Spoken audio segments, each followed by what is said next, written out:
gave most of it to my cousin who has some serious gut health issues. Okay. And it helped relieve a lot of his symptoms. And so we were like, that was kind of like an aha moment for us that there's something interesting about this product called kombucha. Were you thinking about that at the time where you might have known that there was some potential benefit to them? I mean, his aunt just kind of gave us the rundown of like, this is supposed to be good for like inflammation and probiotics. And like that was pretty much the extent of what we knew about kombucha. And so we gave it to him. He saw relief and we were like, oh, maybe there's something going on here. Yeah. So we kept homebrewing.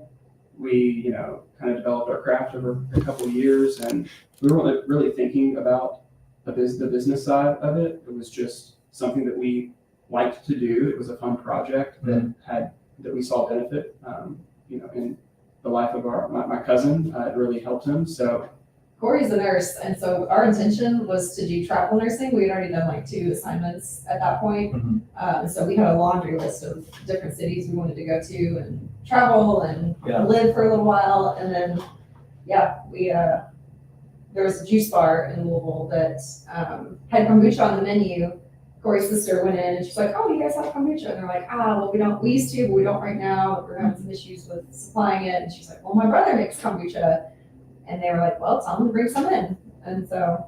So I did put some homebrew down in a bottle of GT's kombucha, which you may be familiar. No. Oh, okay. So if the industry as a whole is about $1 billion industry in the U.S., GT's makes up roughly 60% of that. So they're the market leader. They were, the first major brand to get national distribution, and they make an incredible product. They have an awesome brand, and so we were drinking GT's and making our own homebrew, and so we put some blueberry pomegranate homebrew down in a bottle of GT's, ripped his label off and put my name and number on it, and took it to the juice bar. A couple days later, we got a call from the owner, and she said that she really liked the taste of it and said that she has 5 locations, and if we were to go commercial with this product, that she would carry it.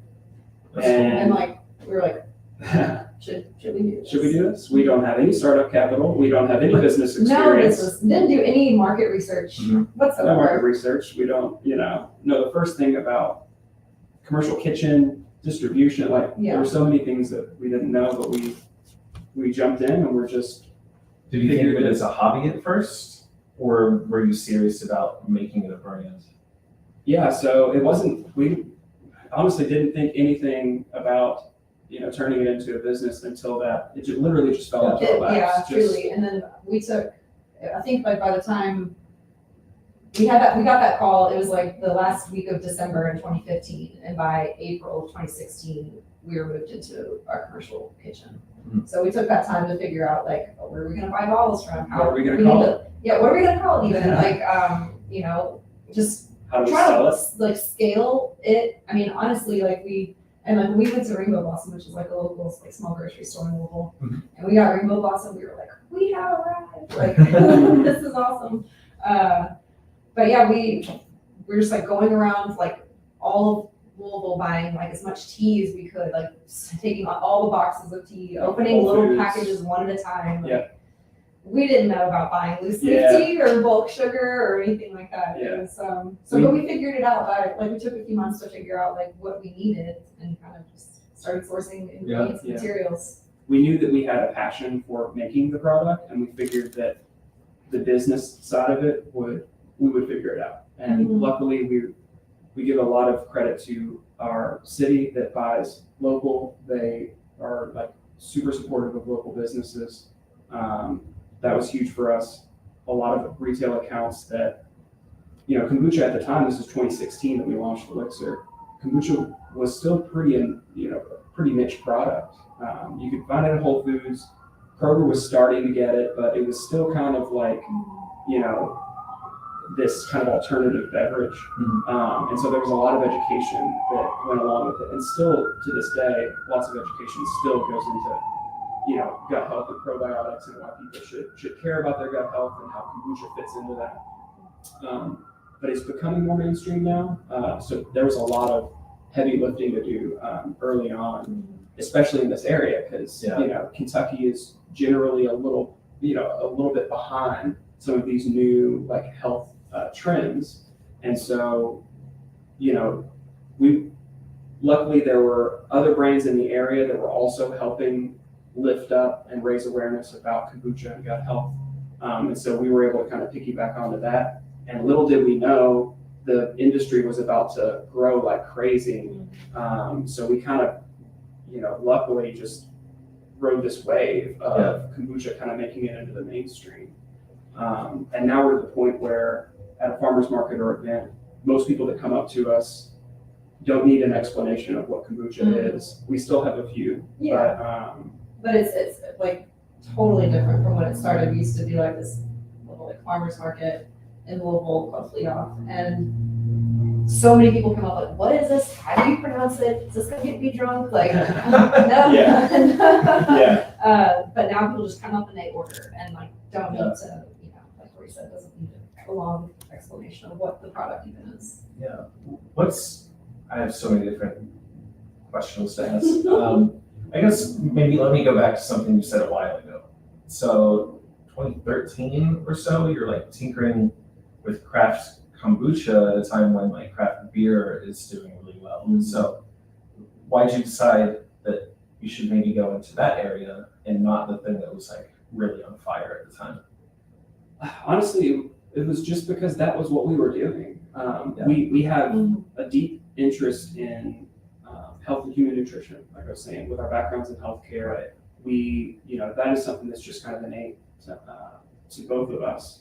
And kombucha as a low-calorie, probiotic-rich beverage that helps optimize your gut health. We loved the fact that this product that we're making in our kitchen, it helps to nourish your gut, which is such an important aspect of your overall health. And so, I mean, it's like the perfect product for us. Like we have such a deep passion for kombucha that there was no other option really. It just kind of was what we were already doing, and we got pretty, between 2013 and launching, we got pretty good at making it. So we had refined our recipe. We knew exactly like how we wanted to make it.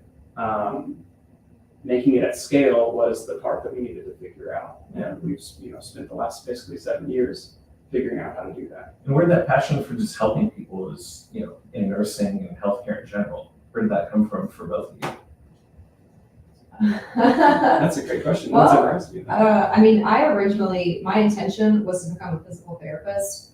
I started at U of L, and then about halfway through my program, U of L sold their program to Bellarmine, which is a private college. So, what would have been like a $20,000 master's degree became $100,000. So I was like, well, I'm not doing that. So I pivoted to like just personal training, exercise physiology. So that's kind of where my shift happened in college. So I don't know, like we've just been like active people and just always had a passion for it, and I don't know why. It just is it. Yeah, absolutely. Yeah, for me, my intention originally was to go into pre-med, and I did. I went into the biology program at U of L, and then got a job working at a hospital in Louisville, and got to talk to nurses and doctors and nurse anesthetists and PAs and like all sorts of different segments of clinical healthcare. And after a lot of conversations, I kind of realized maybe nursing is the way to go. There's more flexibility. There's a lot of travel opportunity in that industry, and you don't have to devote your life to schooling and residency for 8 to 12 years. Sometimes you can go right into, it's almost like a trade school in a way. Like I was at a university, but the nursing program is very specific, and I knew exactly what I was going to do the day after graduation. So I'm really lucky that I just kind of happened to get a job at a hospital that I was able to learn what direction I needed to go in. And I'm really glad I did. I resigned from nursing last year after almost 11 years.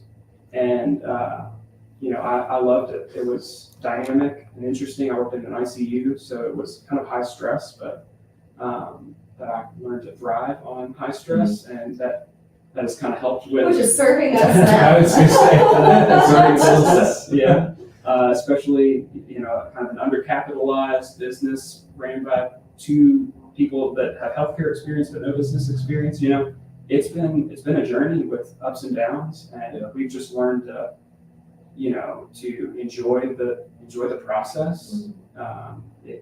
There's not like, we realized we set goals, and then once we achieve that goal, you have a moment of where you can like cherish it, but it's not too quick after that you start to think about what that next goal is, Right.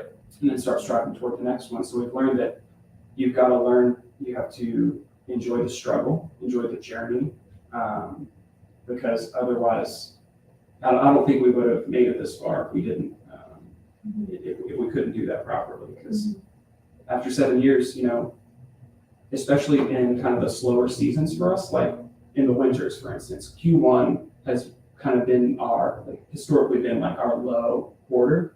2, 3, and 4 are generally very strong, but when the restaurant scene slows down and people aren't going out as much, People are coming down from Christmas, Yeah. financially, emotionally. yeah, and most of our retailers are in those segments: bars, restaurants, coffee shops, independent food markets and stuff.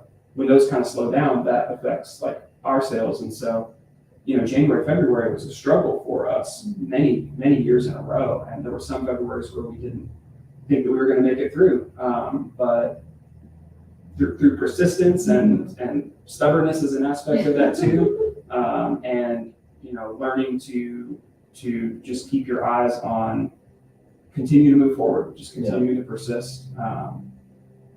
That's been, and doing it together, like as husband and wife, like going through this process together and having each other to kind of lean on, has been huge. Like that's probably been Well, that's our going to biggest be a asset. great dynamic as well, like being able to stay on track because you both have equal need for this to be successful at this point. Yeah. If it was a different partner that maybe it was drifting away, like that would be different. But like, what is that like? Working together, going home after working together, like, do you bring work home? Do you have a strict policy of don't do that, or you work on the weekends? Like, I try to enforce that policy a little more than Corey probably does, but it's a dream.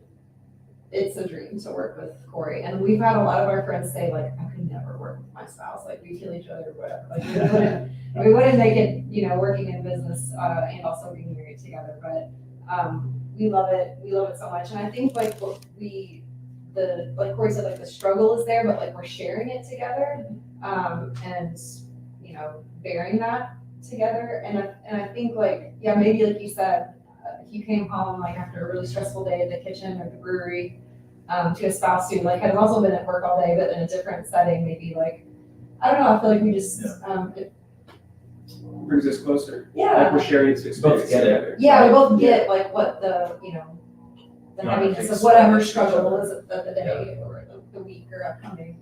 So what advice do you have for maybe other couples that are thinking about going in business, or maybe you're not going in business because they think it's not a good decision? What advice do you have?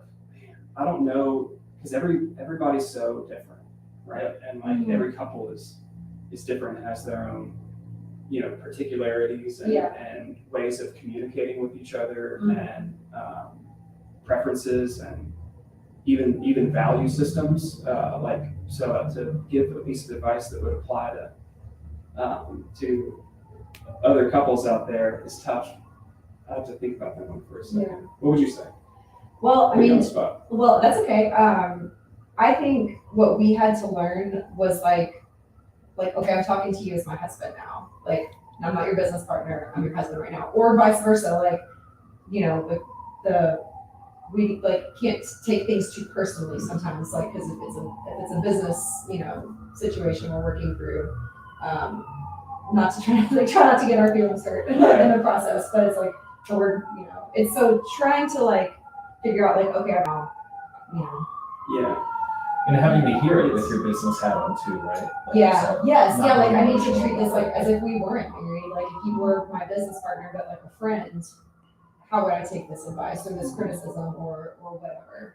Yeah. So trying to keep that like in mind or, you know, compartmentalized maybe. Yeah.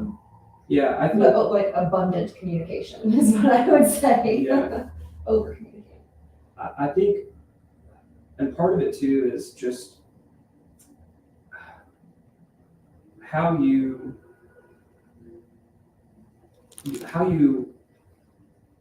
identify with your ideas. Like this is almost like it's kind of like a personal journey to find a way to not identify with your ideas, like to not self-identify with, you know, with your ideas and have your ego wrapped up in the things that you think about. So like if you have an idea for the company or something that if she says, no, that's bad, that you don't take that personally. It's Is that tough, what you but mean? yeah, that's kind of that's the reaction that you want to have generally in those moments, and it takes like some like a moment of, this might sound cliche, but like a moment of mindfulness to realize what your reaction is to feedback and to choose to distance yourself from that idea, because that, you know, we get really philosophical with it, but where do ideas even come from? Like they generally just kind of, for me, they just appear, right? Like I'm not like, there's not like a part of me that's crafting the next thought that comes to mind. It just kind of happens. And so without, you know, trying to go too deep in analyzing that, like, I think if we I should. had, yeah, I mean, but really like in dealing like with running a business with your spouse, it really takes that ability to kind of distance yourself from your ideas in a way and just try to look at them objectively. And it's difficult. It's you know, sometimes we're better at it than others. Sure, of course. But it becomes like a style of communication that you develop over time. You know, we have the benefit of 18 years of experience together, so Yes. you know, we've gotten pretty decent at it, but we're not perfect, that's for sure. That's what's supposed to happen, growth, right? Yeah. Whether you're in business together or just in a relationship together. Yeah. So that's good. You're there to help each other Yeah. figure it out. So how has she grown in 18 years? Let's see. You don't have to. Just kidding. Next She has less road rage. I do. Less, but it's still there. Did she do Well- anything on the way here? No, he I drove. drove. Oh, okay. Yeah. No. Well, that gave you, plenty of She has opportunity to engage in road rage. For sure. She has a lot of grace now at green lights. It's really the green one. Yeah, when people are on their phones or just not paying attention. I've noticed that she gives what she used to give half a second at the most before she was honking, but now she gives 3 or 4 seconds. I And know so about that sometimes. that's progress. So how did you get that progress? Where'd that growth come from? Well, to be honest, there was just more and more stories of people like pulling over at stop signs and getting out and shooting people for like So it's survival. tailgating. Yes, Yeah, it's survival. I don't think he killed Self-preservation. today. Self-preservation for sure. I was like, ooh, that person got shot because they gave somebody the finger. I probably ought to stop doing that. So I feel like I've recently, maybe in like the last 6 months, really started being mindful of that same thing. mhm. So I'd be like, wow, I got people on the phone. And Yeah, then and there you would can be times see. where I was that guy at the front of the line, like Yeah. looked at my phone for a split second, but it was long enough and timed perfectly where I was completely wrong for what I'm doing. And it's like, I can't be a hypocrite about this. Yeah. So, And that's the thing, For like sure. if you're at the front, so not to go like down this tangent, but like if you're at the front of the line, I feel like you have a duty to everyone behind you to pay attention to the line. Because you're You're the line leader. you're the line leader, and buddy, if I like, because we've all been there, right? Like you're sitting at a turn light and it's going to be there for 4 seconds, and then all of a sudden the person in the front realizes it's their turn, and then it turns yellow, and Yeah. wastes all these other people's time. well, truthfully, we all have that duty, right? Like one thing that really makes me upset, not to go down the dark path, but it's like one in every 7 like deaths is like in a car or drivers That that's in a sounds car right. accident. Yeah, It's like that's just wild. It's Yeah. like we have a duty to just put the damn phone down absolutely. and for sure. and pay attention to what's going on. Yes, Yeah. absolutely. So anyway, These are the hot So, takes. These yeah. are the hot takes. Lexi, I love it. That's right. that's what we're here for. Reduce your road rage. Right? So in no particular, order of things, I was thinking about this too. Like you both outlined a pretty active lifestyle and sort of being predisposed to being helpful and mindful of health and what you're putting in your body. And a lot of people don't come from a background like that. So how does kombucha overcome that? Because lifestyle change is obviously going to be something to help adopt the product. For people that would rather turn to Coca-Cola or something right now, for them to go, wait, I'm drinking poison, maybe I should drink something that's actually going to help me. But they're not predisposed to that mindfulness because they're also the people eating, Cheetos or whatever, right? So like, how do we get to the point where like the entire lifestyle can evolve to really adopt kombucha at huge scale, not just $1 billion industry, but more? Right. Yeah, I mean, that's a big question. I'm glad you mentioned soda because, we recognize that. I mean, I think it's pretty clear that there's a growing awareness of the impact of food and beverage and just like everything you put into your body and its impact on your longevity, your health span, more importantly, like how you feel today. Regardless of how many more years you might have left, like how do you feel today? There's a big shift that's happening and people are kind of waking up to soda and its impact on health and alcohol. Those are the two big ones that we see kombucha as a perfect alternative for. Which makes sense to my earlier question, why not craft beer? Okay, right, absolutely, yeah. So we kind of circle back to that, yeah, for sure. There's a shift that's kind of happening, and in soda, there's almost every week or two we get people telling us that they've swapped their sodas out for kombucha, and they're feeling so much better. They're obviously reducing their calories and all the other chemicals that are in sodas, but at the same time they're introducing living probiotics in the form of bubbly kombucha, and people can feel the difference. Like when you don't have fermented foods like kombucha, kimchi, sauerkraut, these things that have living bacteria in it that are so beneficial to your gut health. When you don't have those in your diet, and then you introduce something that has those in it, you can feel the difference. Like people say that my gut was a wreck before I started drinking the product, and so there's definitely a shift that's happening. People are becoming more aware of food, beverage, and its impact. Yeah, and like just the gut health in general has been linked to so many. There's still so much research coming out about like the importance of gut health, what lies in our guts. Was it like trillions of cells of?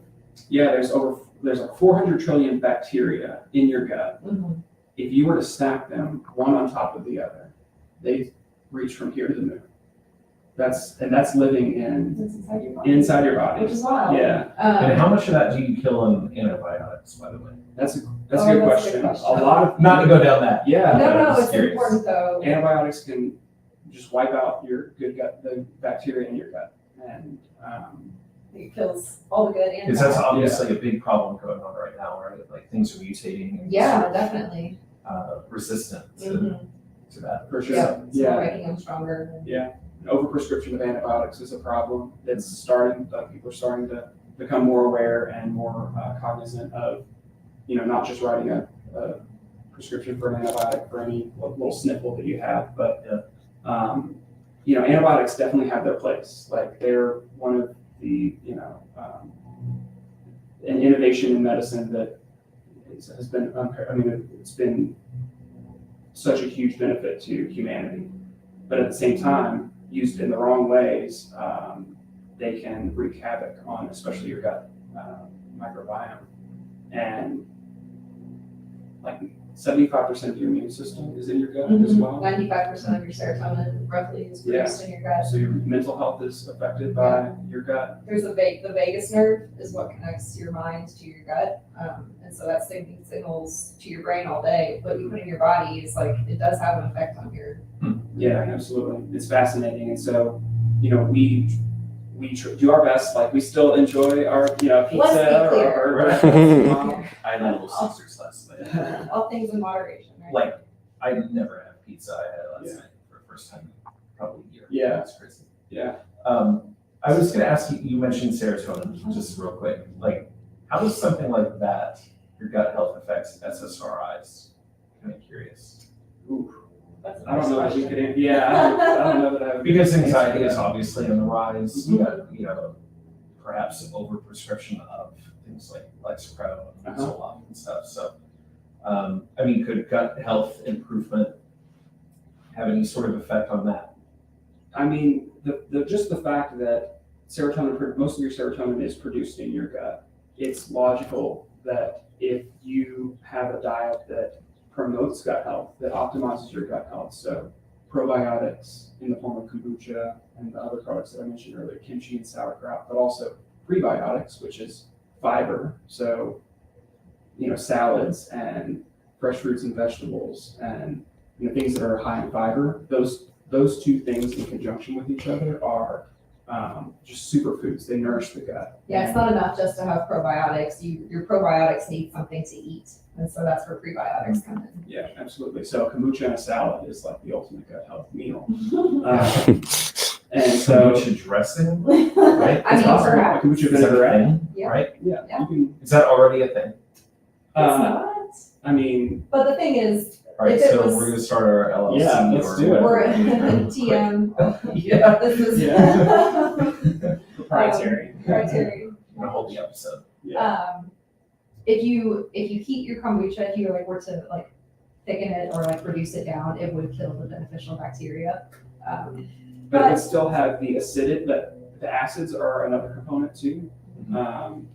The functional benefit of kombucha is like the probiotics and the organic acids. So both of those kind of work together to promote health, especially gut health. So replace the lemon on your salad, right? With Yeah, absolutely. kombucha. Yeah, and it's kind of got that tartness too, like you want in a vinaigrette as well. So it could be wrong with something. So something, right? I know that you really ultimately want to get to the funding and things of that nature, which we'll get to. Cool. Yeah. I have that in the back of my mind because one of our clients and friends, he's got a podcast called Unicorn Finders. Nice. They're based, well, I guess really they're in Tampa and Nashville and all around Raleigh. But they try to find companies that are startups, early stage startups that are doing really, really good work. So if you want, you should go on there too. Cool. Because they have an audience And that's that would be awesome. absolutely tapped into this. Right on. I already told them about it. Oh, They'd be okay. interested. So. Cool. We are interested. But I think about the questions, that they would ask, or, anybody that's sort of in that VC world. Mhm. And that's kind of where I'm trying to think is from that VC perspective. Yeah. So that's where my questions are coming from. Yeah. So with that in mind, I would ask, you're saying very mindful terms as far as people are coming around to not eating or drinking soda because sugar, and they're aware of type 2 diabetes and all the other kind of things like that. They're being very mindful and thoughtful and purposeful behind that choice. And a lot of people just go, I don't give a shit. I just want it. When I'm home, I want to get the soda I've had for 42 years and feel good. I'm at home. I don't want to think. I don't want to be educated. I don't want to feel like a science fair from school. I just want to enjoy myself. Yeah. Which I don't know how big that population would be, but I would imagine there's a decent size. Sure. For sure. That's an overcoming kind of thing, So how do you do that? How do you Can get? we reach them? Yeah, I mean, and how do you have staying power where it's not just standing on the sidewalk and somebody's like, I guess I'll try it. And then they try it and they go, oh, wow, this fermented stuff has a different kind of taste. It's different than a Coke. Yeah. And they go, oh, that's different than my Coke equals bad, right? Yeah. So how do you overcome all of that? I think that you just, for me, and Daniel may agree, that you can't please everyone, and the sooner you understand that, the better. And through marketing, kind of that two-way communication you have with your consumer as you grow your brand, you get feedback from your consumers, and you realize who your consumer is, why people find benefit in your product and why they love it and what they're using it for and what they're swapping out for it, whether it's soda or alcohol or anything else. Or if it's just that they're, plugging it into their routine and it's just an addition, it's a nice thing that they do to, to add a little bit of functional benefit to their nutrition. You kind of discover where your consumers are and your customers are, and you cater to them, and you hope that you can grow that pie as your business grows. But you're not gonna be able to please everybody, and you kind of have to expect that you're going to have people that love your brand and your product, and there are going to be people that hate it, and that's an expectation, because if you try and cater to everybody, then you really lose focus, and you get really scattered trying to chase all the different leads. And so, Well, and if I can add this too as well, so I mentioned earlier, obviously there's a lifestyle around that mindfulness too, right? The same type of people that might drink kombucha would be a little bit more mindful of well, I'm going to get grass-fed beef or something, right? Or farm fresh eggs out of it, whatever. Mm-hmm.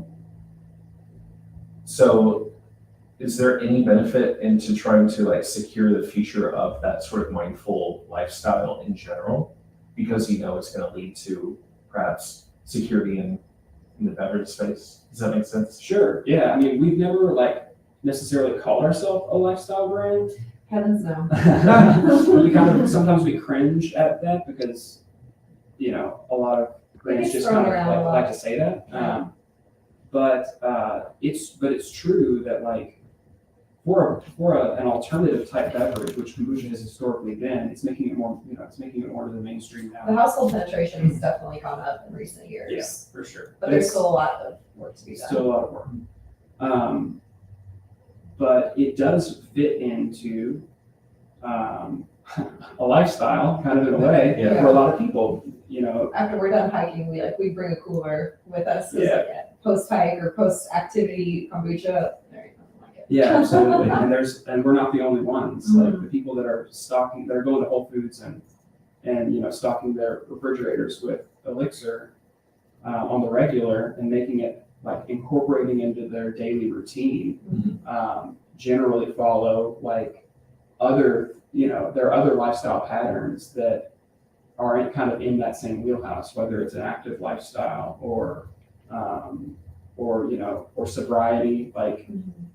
Kombucha is as a great alternative for alcohol. I was just thinking about the packaging. Yeah. Because I'm this totally makes sense. Most people, well, not most people, but a lot of people they'd run to the local grocery store while they're at the beach and grab a 6-pack or something, right? Beer or something. But it's I can see this sort of maybe a beer vibe. Mm-hmm. In the It's packaging itself. fermented. And It's so carbonated. still that even just showing up. If you show up and you have something that looks, frou-frou or whatever, while everybody else is Bud Light, you're probably not going to pull that out. But if you have something that blends in and whatever else, I'm just And if you pour it into a purely glass, aesthetic it's, looking at the packaging. That's all I'm. I'm for sure. Yeah. Well, I was just going to say, and it's in a can, and most, a lot of craft beverages move into the can space, and so it kind of it fits that format too, where you grab a 6-pack and bring it to a party. You can it's pretty versatile too, so you can make drinks with it, cocktails and mocktails. Kombucha is a perfect mixer for it. So we like to have one as our last drink of the night, finish the night with the kombucha, so that can get to work on that liver and, and maybe not go to bed or wake up hungover because I didn't need that last beer last night. Just having different use occasions where we try not to drink during the week. And so sometimes I'll pour my kombucha in a wine glass because it makes me feel fancy. And kind of just serves as a different use occasion for what I would have alcohol, just choosing, something that's still tasty and fermented, but. And when you bring up, was it your brother that had my cousin. your cousin or something? So is this something that people that have Crohn's or anything of that nature that it makes sense for them to maybe turn to? Is there any sort of medical backing there? Does that make sense? Sure. People that have gut issues. Right. You know, Like diagnose. yeah, I know you can't you make any health plans, Right, I know. Consult your physician before you make any. Right, You know, Just- yeah, for sure. But But I didn't know if maybe you found that like people in that community and some doctors were like, hey, there might be some evidence. yeah, we have had so many people that deal with Crohn's, ulcerative colitis, IBS in general, just feeling like Or their bloating, like, yeah, just like their digestive uneasy. health is off kilter Mhm. and just doesn't feel, normal. Yeah. Have so many people from those communities and that deal with those different issues have reached out to us and told us that, oh my gosh, my gut was a wreck, but after drinking Elixir and kombucha in general, like it has really relieved a lot of my pain and suffering. And it's not a panacea, it's not a cure-all for anything, but it's added benefit. It's something that you can add to your routine or replace something that might not be that good for you with kombucha, and it kind of fits into it's like a more holistic approach. Like it's not the golden gun, right? Right, But so it's part of a To go with that, to frame it for some people, maybe it's like, is it a beverage that you should enjoy that happens to have benefits?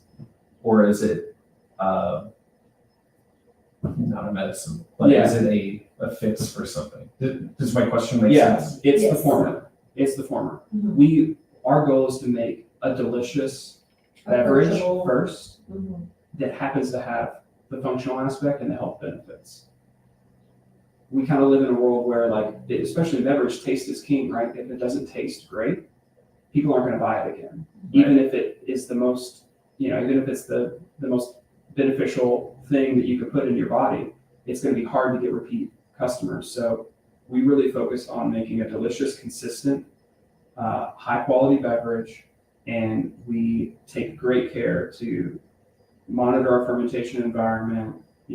There are certain parameters that we make sure that we're hitting, and there's some manipulation that happens during fermentation that we kind of help the cultures along. We try and create conditions in which they can, ferment. They can ferment optimally, but really, like, our goal is to make a beverage that lots of people can enjoy, and if they happen to understand the health benefits of it, that's a bonus for us.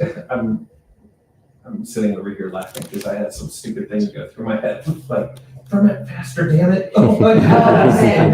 If only. Yeah. Yeah, and we kind of went into like, it takes time. Yeah. We're on like a 3-week ferment from, raw ingredients to finished product, roughly 3.5 till it's out the door. But the bourbon industry can also relate to that. Like, you can't speed up the time it needs to sit in the barrel. It just is time. And you have to be okay with that. And that's, and there are brands out there getting around that with like kombucha concentrate, which we're Vehemently opposed to yes.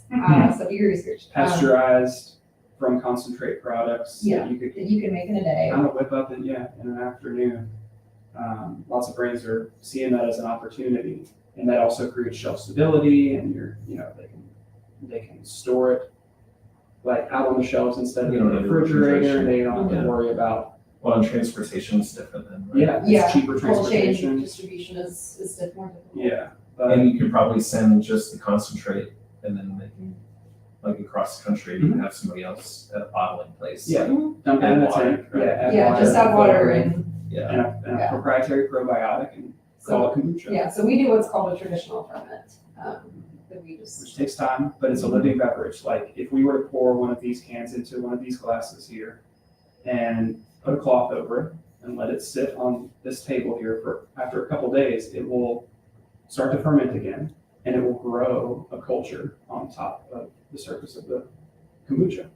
And that's how you know that's a living beverage. yeah. If you want to find out It's- if your it's brand alive. if your brand is not Elixir, which it should be. You can test Test this. that, and after like 4 or 5 days, a culture Yeah. should start growing on Absolutely. the surface. And if it doesn't, you have a product that's been pasteurized or made from concentrate. And so why is that bad? Make that just more clear, if you don't mind. Like, why don't I want the pasteurized concentrate? Does it still have? I mean, does it still have the gut health components? Or We can't say one way or the other, but there's a long history of kombucha production that goes back almost 2,000 years, and it's been made a certain way for that long. And we think that there's a lot of wisdom in, like a lot of ancestral wisdom there to be learned from that, and we've chosen to take the path of a traditional ferment to kind of honor that history and respect the nature too of it. Like it's a natural fermentation, living culture that works together, bacteria and yeast, to turn a sugary sweet tea into a low calorie, probiotic and organic rich beverage that is largely left alone to do its thing. And we have a deep respect for that process. And so we've chosen to adhere to a traditional ferment as one of our core values. it almost sounds kind of like mass producing food versus It's like cutting corners. right. Yeah. Like oh my gosh, what do you call it whenever you send your stuff to like the place that mass produces your stuff? like a co-packer? The co-packer. Sure. Jeez. Yeah. Yeah, and they're in there like tinkering and going, well, we're not going to use real sugar because high fructose corn syrup is going to be less expensive and that kind of thing, right? And it's going to taste generally the same. Yeah. So cut corners, probably cut costs at the same time, Yeah. but at what cost, right? Sure. And if you're there for gut health, if you're there for a healthy purpose, probably aren't there to cut corners either, right? Yeah. So that respect for that process makes sense to me. Yeah. Because if that's your why for kombucha, right? Like it makes sense to choose something like Elixir. And honestly, like if brands choose to go the other route,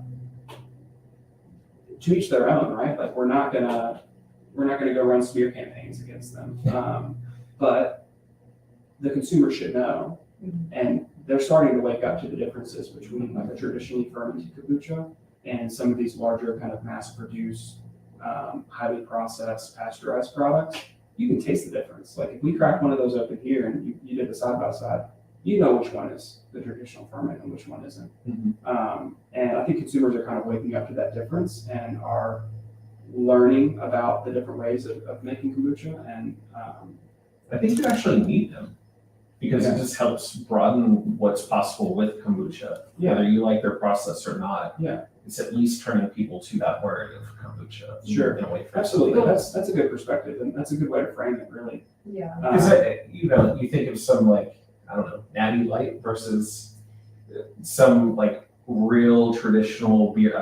Like a West Six. Yeah, like a Right. West Six. Yeah. Right. Just like like people that really love what they do. Yeah. They do it right, and they're there for the enjoyment, the craft of it. Yeah. Not for the enjoyment of the money that comes from serving you basically water. Yeah, and You to know? your point about like the difference of like 98 versus a craft, beer that's brewed the traditional way, the price point on the shelf is going to be different too. So if a certain brand can sell it for $2.99 but we're $3.99, and you're new to kombucha and you're maybe a little price sensitive, which one are you going to choose? And so like that's where it's like, okay, well they could, they made this bottle of kombucha or can of kombucha for 25 cents and ours is, much higher. Like it's gonna, so that's where it's the struggle with like the pricing on the shelves for the consumer who is new to kombucha. Like that's the But issue. if that's their gateway, the price sensitive version of it, Perhaps. now they have a taste for it and appreciation for something with that word kombucha printed on it. Then they turn mindful of the one I've been having. It's like, I'm going to try that more expensive one. There's got to be a reason it's $1 more. Or There will be whatever. some people that will give it another shot, but there will be some people that are turned off by the category completely based on their first experience. And so, we've had people come up to our tent before, like at an event, and be like, oh no, like I've had kombucha before, I've made my mind up about it, I don't want anything to do with it. And we're like, no, just give us a shot. give us a shot. Try it out. I'm really Like, glad that you brought this up because I've been sitting on this question of like, I feel like this happens in a lot of places too. It's like you get that word associated with one-time tasting, Mhm. and then it turns them off completely from trying anything else. I mean, is there any benefit to even like abandoning? Can you leave a word off?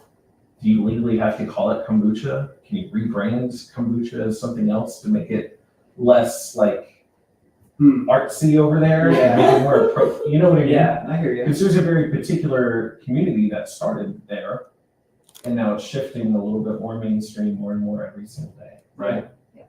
Yeah, Does my question make sense? it does. Okay. And we've talked, like, we've had these, I mean, this is something that we wouldn't normally say, like, out loud or It's on like some air. behind the scenes stuff. But We're here for it. yeah, because we've had so many people say, and we're good, we keep rolling. Okay, cool. But we've had so many people say, like Danielle was saying, I hated kombucha before I tried your alls, you know, or, you know, I've had a ton of kombucha, really love the category, and your alls is my favorite. Like, those sorts of things, first of all, I mean, they make us feel really good about what we're doing. Oh man, it keeps me going. Yeah, for sure. absolutely. But then there are we've noticed a pattern that, like, when people first try kombucha, there are lots of folks out there who don't like it initially. And so we were saying for the first couple of years of Elixir, when we were, you know, doing the education thing at the markets and events and stuff, that it can be an acquired taste.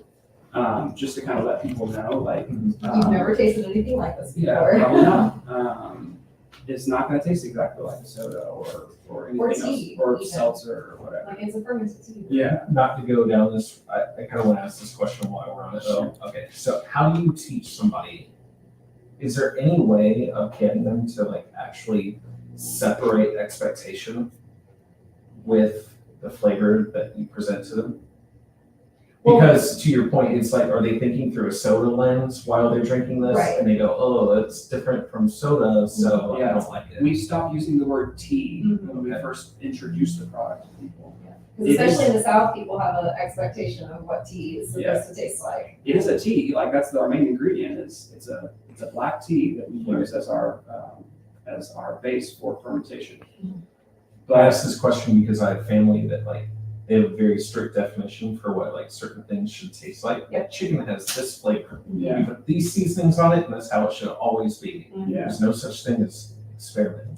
yeah. So I'm curious how you open people up. Yeah. So we generally try and lead with, this is a bubbly, delicious probiotic beverage. We just call it a beverage Yeah. at this point, not a fermented tea or a, So, and if they ask more questions, we can kind of tell them it's semi-sweet, semi-tart.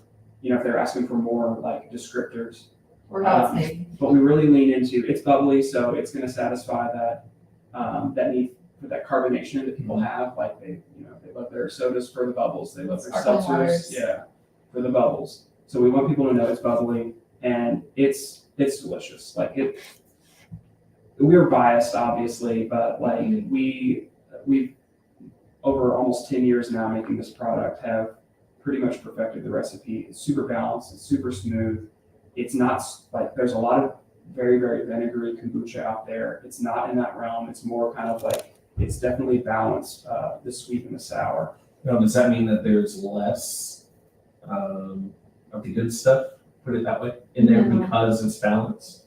No, it's a difference in the types of, it even can come down to the type of tea that you use. Okay. Certain types of tea promote different like organic acid profiles. Mhm. So we may be getting into the weeds here, but That's good. the black tea that we use produces less acetic acid and more malic acid. And malic acid is kind of a sweeter, smoother, more appley kind of organic acid. Mhm. And so that's how it comes across on the palate. Acetic acid, which is, you know, a lot of kombucha, especially traditional kombucha out there, that is it's more like a green tea type. Green tea based. Green tea will ferment a little different, Yeah. a little faster. So it'll come across more like vinegar because acetic acid is vinegar.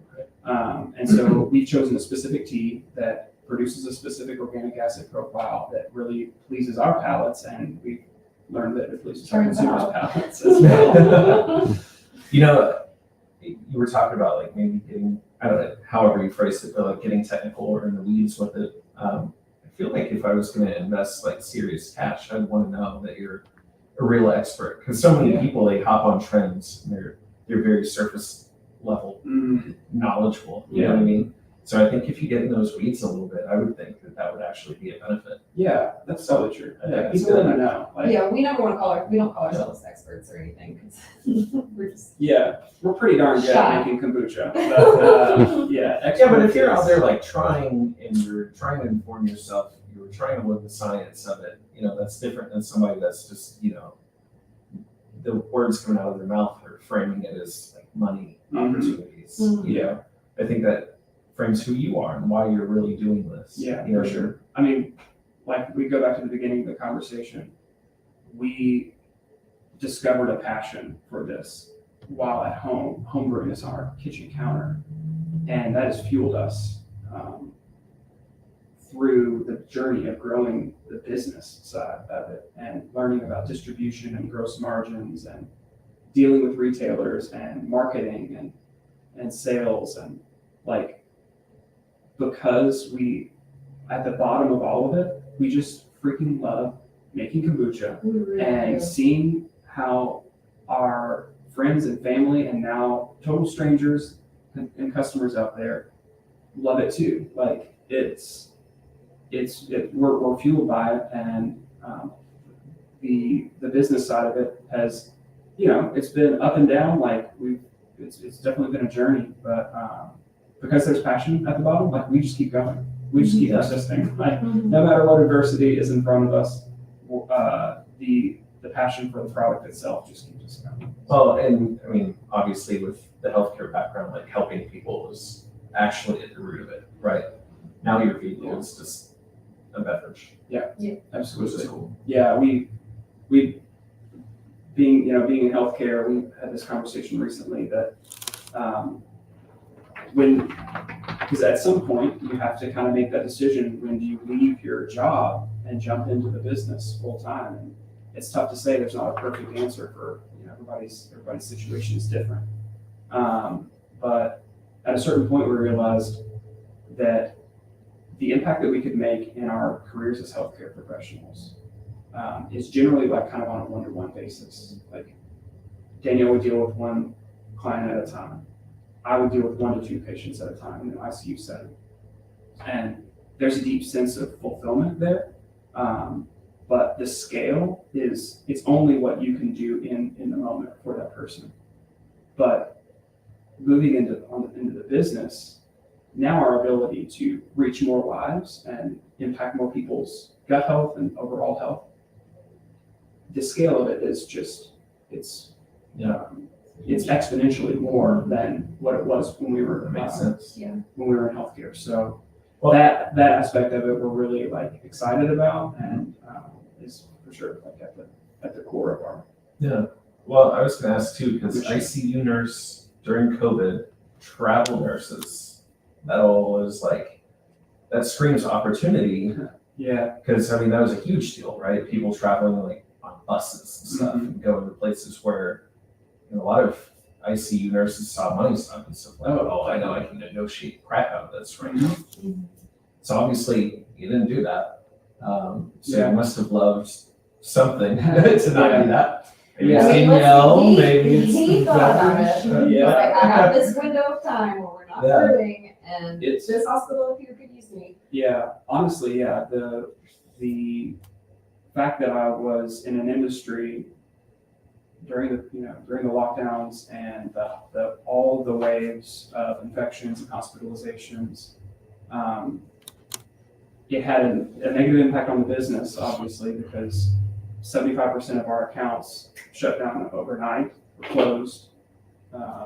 And so our sales pretty much plummeted for a couple months until we pivoted to do an e-commerce home delivery service, which was that's a whole other story. But still being active in nursing was our lifeline, really. Like through that, I was able to pick up extra shifts at the hospital, and yeah, it was scary and intense, and we were still all figuring out what is this virus, and and how do we treat it properly, and how do we protect ourselves against it as the I was scared of as that the for him to go to work. the caregivers for these folks that are dealing with this.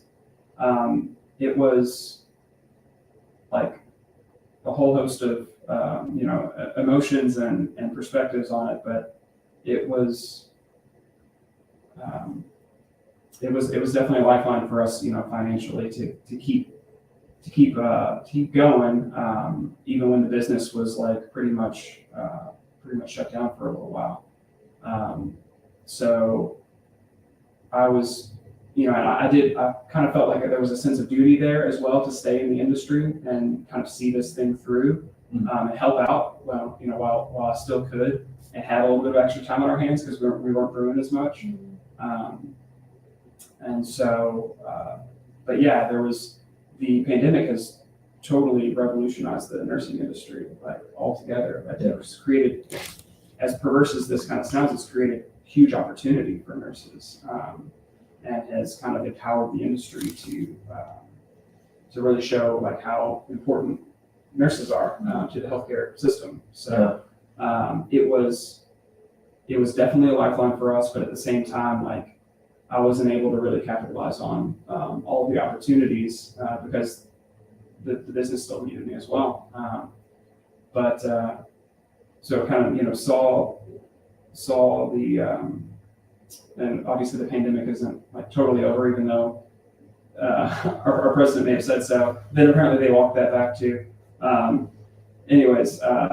It's definitely changed, and things are kind of starting to normalize. And I have decided that to take that leap and go into Elixir full time. So I actually resigned from nursing last year, and now fully in on Elixir. Yeah, that's awesome. Should we like crack this open and actually taste, Please? a little bit? We might as well. Which flavor do you want to do? I'll tell you. So we've got pineapple ginger, which is our best seller. Well, I have to I'm try gonna that. lavender lemonade. Lavender lemonade? I was gonna say the lavender sounds really good. Yeah, Yeah, that's, lavender lemonade. Yeah, we should run the numbers for the last probably 60 days because lavender's been coming up recently. it usually does in the spring. I Yeah. think people might just see like lavender and or lemonade. It's more of like a just summer month type of. Is there a right way to pour it? Oh, no, like a kind of weird. Yeah, just down the side of the glass. So not like what I just. Yeah, just so they see I'm getting CO2. suboptimal tasting. It's That's all right. Do I need- Here, let's cheers. I want one. Let's do it. Yeah, if you pour down the side, it just kind of preserves. Do you want some? No, Got okay, okay. I already love that it's not like knocking me down vinegar smell. Oh, yeah. Mhm. And back to that, Corey's talking about like we yeah, sure. Oh yeah, that's really good. You dig it? Yeah, We tried I see what you mean about being balanced. Cool. Yeah, that's great. I appreciate it. Yeah. But there are so many factors that go into it. We, in particularly, tout our water supply sitting on the limestone bed in Kentucky as like some of the best water in the country. And I'm just laughing because you're saying this like 24 hours after that the barge incident that's going on right now. we Oh, we don't know about the barge incident. Oh, What there's like happened? 14 barges that got loose or something from a Oh. tug. Oh, no. One of them has is it methanol or something on it that's like it's now all in the river. But I think it's downstream from where your water supply Okay. comes from. We'll say that it This is. just Yeah. happened. Anyway, go ahead. we brewed this week's batch went on before that happened. Thank goodness. So Yes. hopefully. And while we do Thank you for have, saying that. Though. Yeah. yeah, thank you for that information. Make sure that we're going to be good. We do Yeah, it was still like run right it before through. going to bed last night. It came across. Oh, man. Okay. I missed that entirely. We do still run our water through a filter, even though we have some of the best in the country. But like humidity plays a role. Just the wild yeast in the air, the environment in general. So like there are as many, we usually tell people there are as many ways to make like wine and beer. There's that many ways to make kombucha. So many factors play a role in what makes one taste Absolutely. good or approachable. Even the shape of the tank that it's The fermented shape of the in, tank for sure. can have an impact on. How? Surface area is, Okay. so kombucha is, I guess we didn't go specifically into the process. Kombucha is it's a fermented tea, like Daniel said, made with simple ingredients. So you have water, sugar, tea, and a living culture called SCOBY, which is an acronym for symbiotic colony of bacteria and yeast. So the bacteria and the yeast work together in the culture to consume the sugar and caffeine in the tea, and which is what yields a low calorie probiotic rich beverage at the end of fermentation. And during fermentation, it needs oxygen. Whereas if you make beer or wine, you generally want to, at a certain point, starve the fermentation of oxygen, because oxygen can produce off flavors in those products.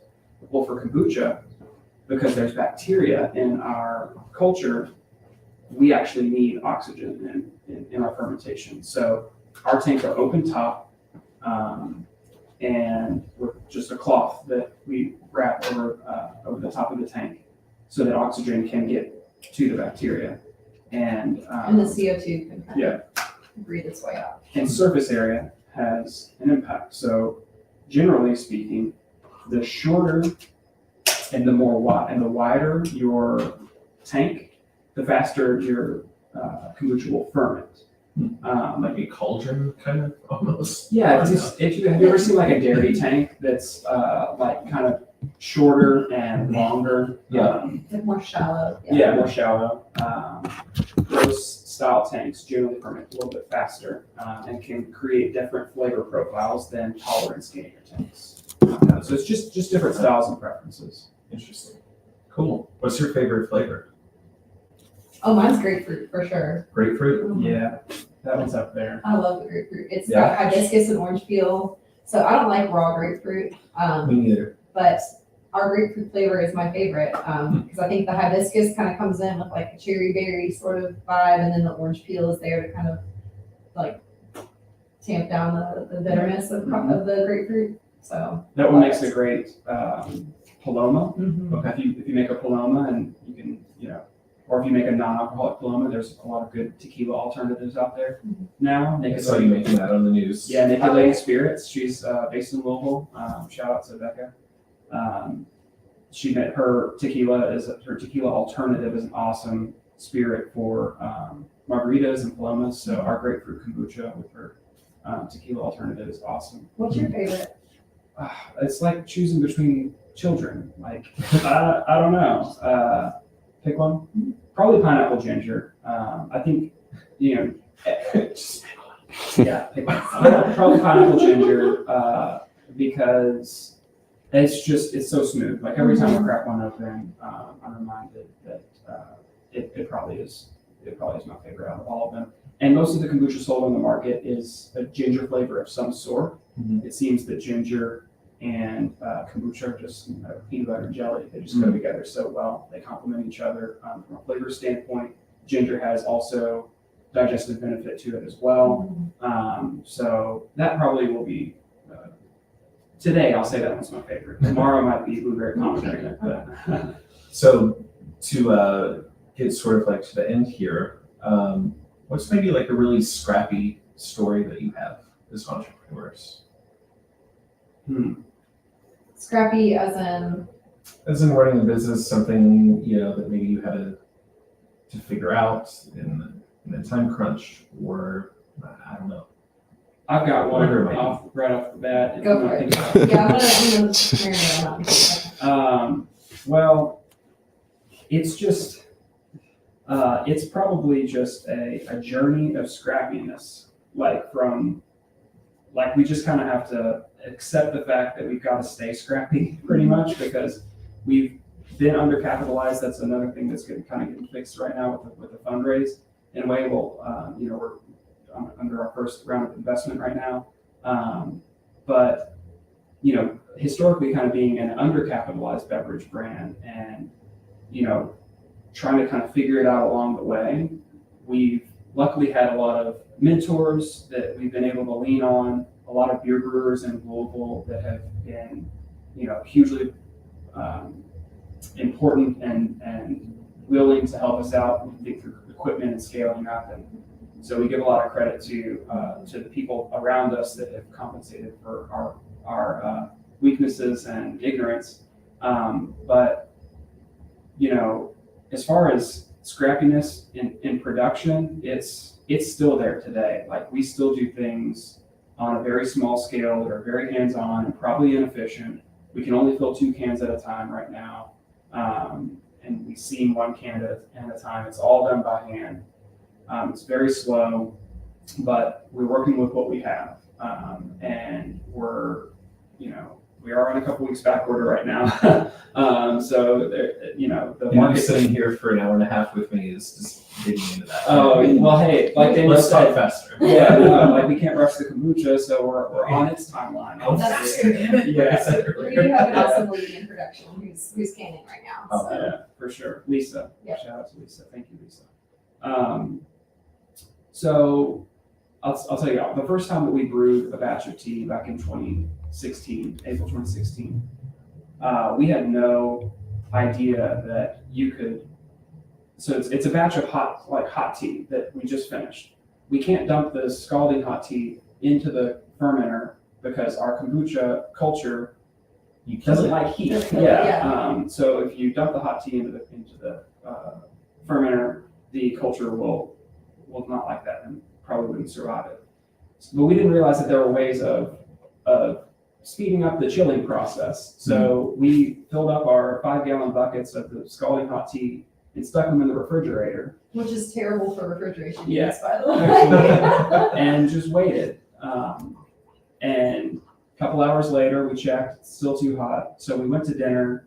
We treated ourselves to a nice we came dinner. We came back, it still wasn't ready. We just sat around. It was like almost 7 hours before the tea had come down to temp, safe enough to put into the fermenter. And we brewed like that for a little while, to be Yeah, honest. it was- And Wow. you know, maybe this is more of a story of like our ignorance than scrappiness, but we brewed like that for a while until we discovered, again, by virtue of our beer brewing friends, that there's something called a counterflow chiller that you can hook up. We used the wort chiller first. Oh yeah, we dumped a wort chiller into our tea for a little while, and that was an upgrade. We thought this is the best thing ever, but it still took 30 minutes to Oh, yeah. chill like 5 gallons. Yeah. And then we learned about a counterflow chiller, and before you knew it, we learned about brewing tea concentrate and diluting our tea with filtered water before we dumped it into the fermenter, and like things that you don't know what you don't know, and sometimes you have to just like go through the process, make the mistakes, learn from them. Hopefully you can reach out to other folks who are smarter and more experienced than you to help compensate for that. But another story about getting carbonation into our product. So, we do a traditional fermentation, but we don't bottle condition. We don't do a secondary fermentation. And one of the reasons is that can produce more alcohol in the product, and we need to be a non-alcoholic product to stay compliant and make sure that that everyone is getting they have an expectation of what the product is. You don't want to get carded for your kombucha, and so we chose to ditch the secondary fermentation when we went commercial and went to forced carbonating product, which just means you get CO2 from a CO2 supplier and you inject it into the product. And we went through a bunch of different ways of trying to make that happen. Some of which involved, for instance, hooking up one of our kegs to a tank of pressurized CO2 and laying the tank down on the ground, or the keg down on the ground, and standing over it with our feet on it and rolling it back and forth on the ground, because you have to agitate the liquid for the CO2 to infuse into liquid quickly. So we would do that. Before that, we would have our kegs hooked up to CO2 for 2 days. Yeah. Just for 5 gallons. Yeah.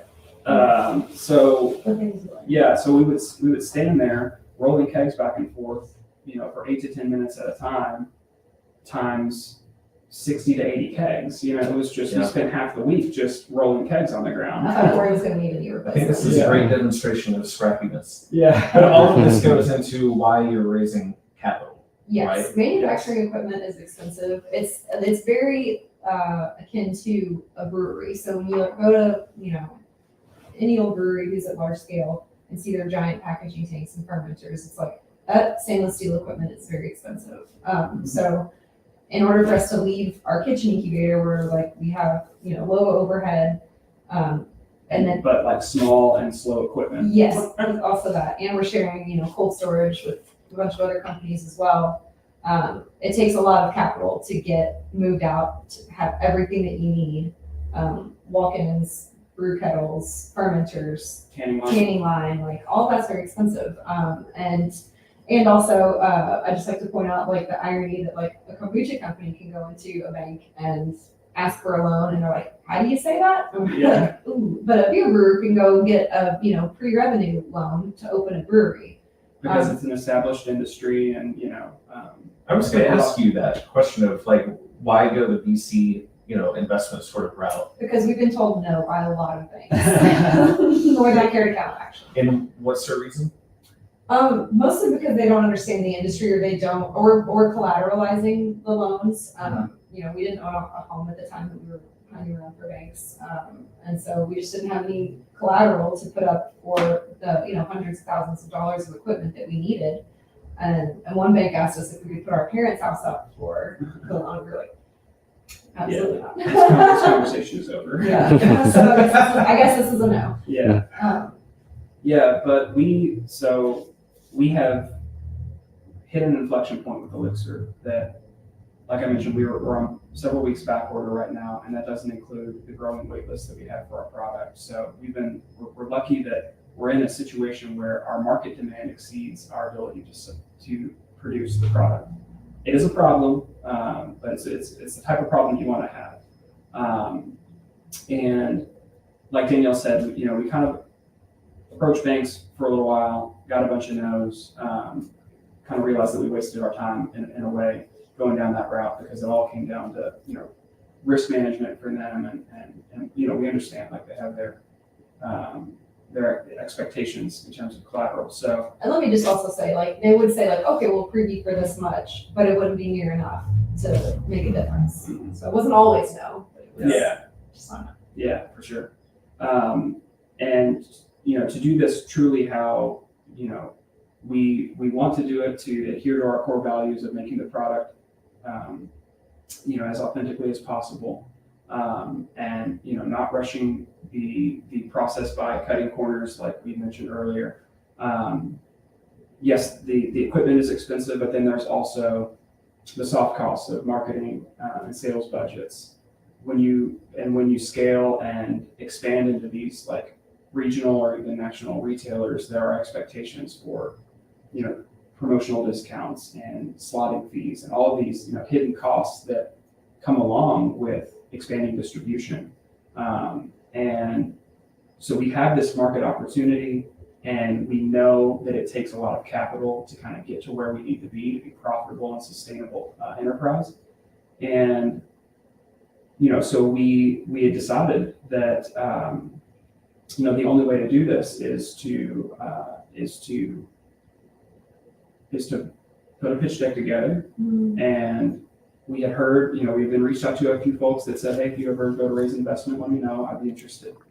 And so last year we got our pitch deck together, and we were lucky enough to align with Gil Holland, who's a local filmmaker and community developer now in Louisville. He's also the founder of Harlan County Brewing Company, so he's kind of focusing his efforts also on Eastern Kentucky. But he came down to the kitchen. We showed him the process. He agreed to be our lead investor, and he really encouraged us to consider a crowdfunding equity crowdfunding portion of the investment. And he had raised some funds for the Harlan County Brewing Company on WeFunder, and so we looked into WeFunder and their mission of allowing people to invest in startups that they love, even for as low as $100. Anybody can get on there. You don't have to be an accredited investor. You don't have to have like $1 million net worth and all of these things that traditionally were required for investing in private companies. All those barriers have been removed now with this new legislation, and WeFunder was a big pioneer in getting that legislation passed. So we really align with that mission of kind of democratizing investment and making it a more inclusive opportunity for people that want to have an opportunity to put some money into a company that they believe in and connect with, Yeah, and and also support. our wins become their wins too. Like we're really building a community here. So Gil Holland was the first one to sign on. Key Horse Capital, who's an arm of the Kentucky Science and Technology Fund, they followed on as well, and we launched our WeFunder in January. We have now roughly 80 investors, I believe, that have invested in Elixir. Everyone from Render Capital, a venture capital firm in Louisville. They have a really unique matching program with WeFunder. It's one of a kind, and it's an awesome program that they have. So now Render Capital is invested in Elixir.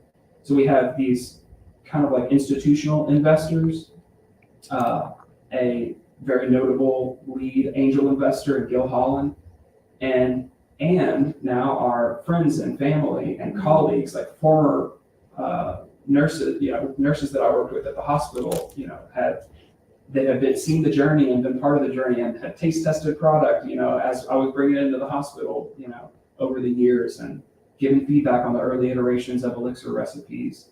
Now have an opportunity to invest in Elixir. Danielle's hairstylist, Michelle, shout out to Michelle. She's an investor in Elixir now. It's really this interesting and kind of new era of raising capital, and for the investors, it's really broken down barriers for just regular folks to align with the company that they love and support and be along for the ride too. Yeah. So That's awesome. our WeFunder is still active. Like I said, we're up to 80 investors, and it's still going at least through the end of April. And people can reach out to us on Instagram or go on our website and fill out a contact form if they have more questions. But come one, come all, because Elixir is going places. We've got 2 national distributors now. Our plan is to grow incrementally and strategically. We've seen a lot of companies try and go too wide, too fast, and have paid the price for it. Growing too fast can almost be a problem too, and so we're very aware of that. We've gotten to the point now where we have such a strong customer base in our local markets. So Louisville, mostly. Lexington now is a growing market. We're Whole Foods and Good Foods here in Lexington. Looking forward to growing our distribution here as well. Northern Kentucky and Cincinnati, you can find our products now there. Indianapolis through Green District, we've partnered with them. They're an awesome salad quick service restaurant that's made us their exclusive kombucha here in the region. Maybe you can approach them about the dressing, by the way. Yes, absolutely. Yes, we talked about it. Yeah, we actually have talked about with Rob. That's funny. The culinary guy there. So you already talked about this? I think now that you mention it, it has been mentioned before. Yeah. But keep the ideas flowing. There's something. Yeah. So there's so much opportunity in front of us. Our wait list it's a mile long now.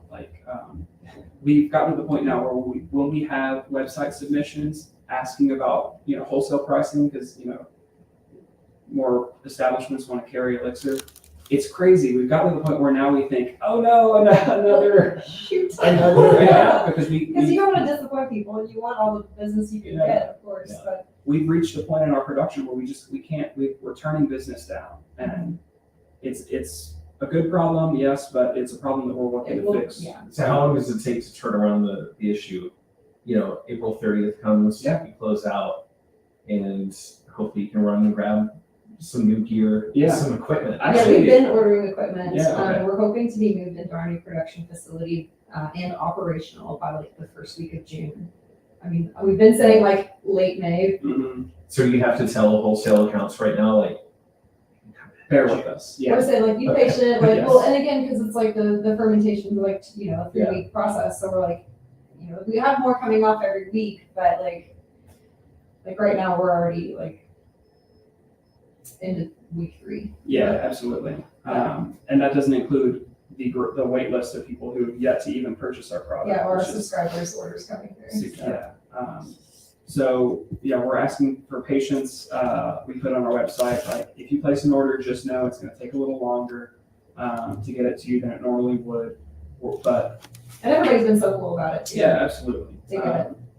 But as far as timeline goes, fermenters arrived yesterday, so we're scaling up from Okay. our 125-gallon fermenters to 900-gallon fermenters. We're really excited about those. They're big. Gorgeous. They're big and beautiful, and the perfect ratios and dimensions for kombucha fermentation. We have a canning line that's going to be arriving in the next couple of weeks. Like Corey said, we do like 2 cans a minute, and we're about to do like 30 cans a minute. Oh, that's great. Yeah, so equipment is already on its way. We're still raising investment. A lot of that is going to go toward the soft costs, the marketing, and we've been in a position of such market pull that we really haven't had to push our product much. And so, we know we're going to need resources. The further we go out from our home city and our home state, the less brand awareness we have, and the more resources we'll have to kind of get that brand awareness in these new markets. Are you on TikTok? We Because I are. swear, We do you are, but do you we're make not. content for this? I think we've made like 3 videos. I swear to God, if you open your phone, literally every single day, and everything that you're dealing with, the struggles, the good stuff, how you communicate with your wholesale accounts, Yeah. the established ones to let them know, like, hey, we're gonna have to, the new ones, all of that stuff, how you Yeah. deal with investment, all of that. If you said each one of those things in front of the phone, you absolutely kill it. Yeah. Killing it might You don't be have to orders make- come in though. Yeah, that's true. Yeah, but at the same time, if they're paying any attention to the words coming out of your mouth, Mhm. they'll recognize where you are. Yes, You we know So that we won't need be to an issue. get on, or Like, it's frictionless. Like, it's open up your phone and talk. Yeah, You know, for sure. like when you talk about soft costs and marketing, it's like we do marketing and we make content. I'm telling you how not to need a marketing firm. Just Yeah. open it up and talk. Yeah, You know, absolutely, Mhm. because that would kill it. for sure. Thanks for saying that. I needed to hear that. You get lost in the day-to-day sometimes, and Yeah. that's obviously an important aspect of it. Mhm. And being a small team, talking about Scrappy, like all of the social media stuff that we do is all in-house. Like there's no marketing firm that is creating content for us and posting about it. But you're right, man. Like the people love that authenticity and love seeing behind Yeah. the scenes and connecting with the people behind the brand. Mhm. So Potential I need to see VCs are that. living there. I mean, like real business happens on TikTok. Potential investors are there. Yeah. When you talk about taking away the gatekeepers and making it $100. Oh, I saw that signal go out for a second. When you make it, you democratize it now. I mean, obviously, all the people on TikTok potentially are investors to help That's fulfill true. that, right? Yeah, Yeah. absolutely. You got other people that are just in the kombucha community that just want to learn. You got other people that are starting their journeys that are going to reach out. Mhm. Because I mean, usually you look at people that are like 6 to 12 months in front of you, like, oh, what are they doing? How they get to that very next rung, Sure. right? Mhm. Yeah. So there's going to be people looking at you for advice. Or you're going to be able to find people just by using the app that are maybe in that next step where you're going to be that you can reach out to. You know, I mean, the Yeah. world's your oyster. That's true. And if you think it's too basic of a thing to share, it's probably the right thing to share. Okay. Because most people think, oh, well, most people know about that. I'm not going to share that. Mhm. We're like, Yeah, people everybody care talks about about that. us, It's yeah. like, no, tell that story. Yeah. Tell the story about YouTube meeting, like all that kind of stuff. Yes.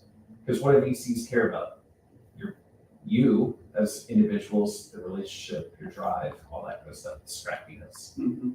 What do you know about business? Like, where does this business even come from? What are the challenges in the marketplace? I would literally think through all that. Do you know who Alex Lieberman is? From Morning Brew, he's CEO. I've heard his name for sure. Yeah, so he's got I would say like Crazy Ones Show. That's what it's called. Their handle on Instagram, Crazy Ones Show. Okay. So he started this, and it's him basically going to individual business owners and doing like quick little hits with them for 20 seconds. What's the name of your business? Like, what problem do you solve? And everything has to be answered in one sentence. Okay. What problem do you solve? What are challenges that are out there? He even says, like, what's your scrappiest story? all that kind of stuff. Because those at the heart of it are what VCs care about. Cool. So if you're looking for investors and stuff, I would think the content would be like answering each one of those things Yeah. without explicitly saying, I'm making this for VCs. Yeah, exactly. You know what I mean? Hello, VC. Like, oh, right now, what's going on right now in the market Mhm. is blah, blah, blah. And here's my 2 cents on it. Yeah. Like, that would absolutely kill it. Cool. Yeah. Thank you so much. Anyway, Yeah. I We really do need appreciate to. Yeah. I appreciate both of you making the trip out here, being patient with the tech setup and getting set back up in here after having the Food Network stuff going on in here. And then, you know, I don't know if you probably don't understand the compliment that was happening in front of you, but keep drinking. It's so good. It Yeah. really Thank is you so much. delicious, and I appreciate the gift of bringing those here. Yeah, So, absolutely. thank you. Enjoy those. And we should do a follow-up sometime. Yeah, Maybe love like a to. year or two after, you know, there's been some That'd be great. exponential Some growth. wins. Yeah, Yeah. for sure, man. So- Let's do follow-up for Cool. sure. Look forward to it. Yeah, sounds great. Thank you. Yeah, Thank you thank for you having very us on. Boom. Cool. Sweet. That was great. It's like 1:15-ish. Okay. Sorry. Hey, it's all good. I gave you the heads up. Yeah, that's all.